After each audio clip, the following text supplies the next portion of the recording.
In my story, God for President, God incarnates and comes down and runs for President of the United States. And she has begun a love campaign, attempting to get Americans to see different ways of running our government, different ways of creating communities, and really learning to respect and love one another instead of judge and debate. And one of her main concerns is the way we talk to each other. And at the great debates, she sort of stops the whole show and asks people to start talking to each other instead of arguing back and forth over who's right and who's wrong and taking extreme sides. Her whole message is that we learn to find solutions that are beyond right or left, conservative or liberal, Republican or Democrat, and really begin to listen to each other so that we can find solutions beyond what we might think is possible once we can really start engaging in dialogue and coming up with solutions and ideas and possibilities that we may not have considered before. So I'm here tonight with my father. He and I have very different ideologies and have most of our lives about public policy, about government, about individual responsibility, and we're going to model a way of doing conversation in the old way, the argumentative way, where of course we interrupt each other. He's right, I'm wrong, and I'm right and he's wrong. And then we're going to switch to sort of the way Mary does it in the book, where we are a little more curious and trying to find what's possible beyond our certainness of our ideas being right. So, Dad, let's talk about capitalism. I know that's a topic that you are very passionate about and that's true. And really believe strongly in. So tell me what you think about capitalism in general.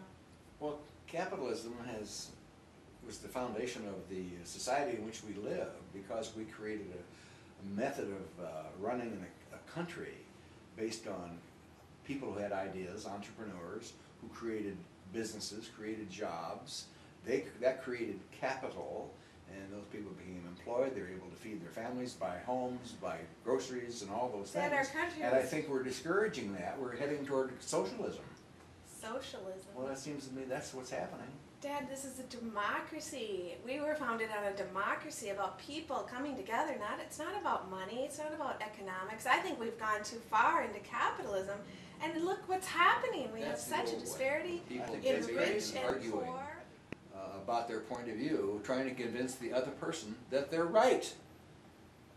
We now question, is that the best way to debate issues? And Lisa is suggesting that there's a better way. Right, Lisa? Yeah. So Dad, I'm curious. Let's try this again. Okay. So I'm really curious about your views about, you know, capitalism. I know you have a real strong belief about corporate taxes. Mm-hmm. Tell me a little bit about that. Well, I know, for example, Barack Obama has stated publicly that he wants to raise corporate taxes. John McCain has stated publicly that he would lower them. If companies have less taxes to pay, that means they have less expenses. Therefore, they can invest in buildings and machinery, they can hire more people, they can give people raises, and they can lower the consumer prices. If they're taxed higher, they can't hire as many people, they can't invest, and they may have to raise consumer prices. So I think corporate taxes should be zero, actually. Tax dividends, not profit. So it sounds like you really believe that the less we tax companies, the more jobs they'll be able to create, yes, the more freedom they'll have for the free market, and that's really what will help America be successful. Is that right? Yes, that's how I think that is correct. Mm-hmm. So I'm curious about how we can really focus on people as much as we focus on jobs. Mm-hmm. And I really am concerned that if we get too far into, you know, just about economics and that drives our country, that relationships get lost and that other needs that people have, like healthcare, like mental health. A lot of people have a lot of stress in their lives. Our families are breaking down. Families hardly spend time together because people are working. It's so focused on jobs. And one idea I have is that we try to create more of a community-based culture, and that it's not, we're looking at how can we support and help one another. How can we be more interdependent? And so I just concern that if it becomes all about the company and all about corporations, then we lose sight of people.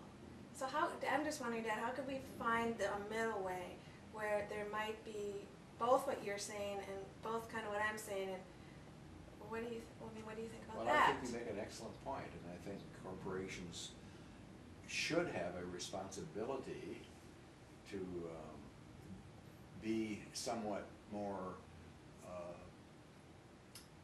how do I say this, somewhat more aware of their community responsibility.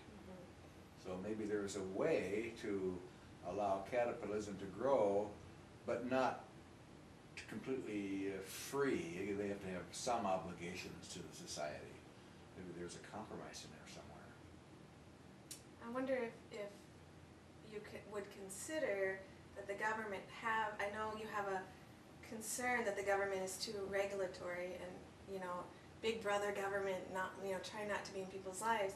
And yet, if we had a government that was truly democracy and it was truly of the people, for the people, we didn't have special interest groups or corporations having ability to give money to politicians' campaigns, the people were just elected, and we had community forums and we talked about things instead of the lobbying groups controlling everything. Maybe we could have a way where we could regulate some of the companies in a way that isn't so, big brother government. Well, I think that's an excellent point. I understand that. I think the lobbying has gone out of hand. Well, sounds like some good ideas we have, and if we could continue to talk this way, I think we could run the world, Dad. Well, that's a bit of a stretch, but I think the point being is that there are ways of carrying on conversations that politicians could use to the benefit of everybody. And this has been just a very small snippet of the kind of concept we're talking about. I believe that everybody took this approach of listening to each other, trying to find common ground, our country would be better off. So Lisa, it is an honor and a pleasure to be with you. I love you dearly, even though I sometimes disagree with you. Thanks, Dad.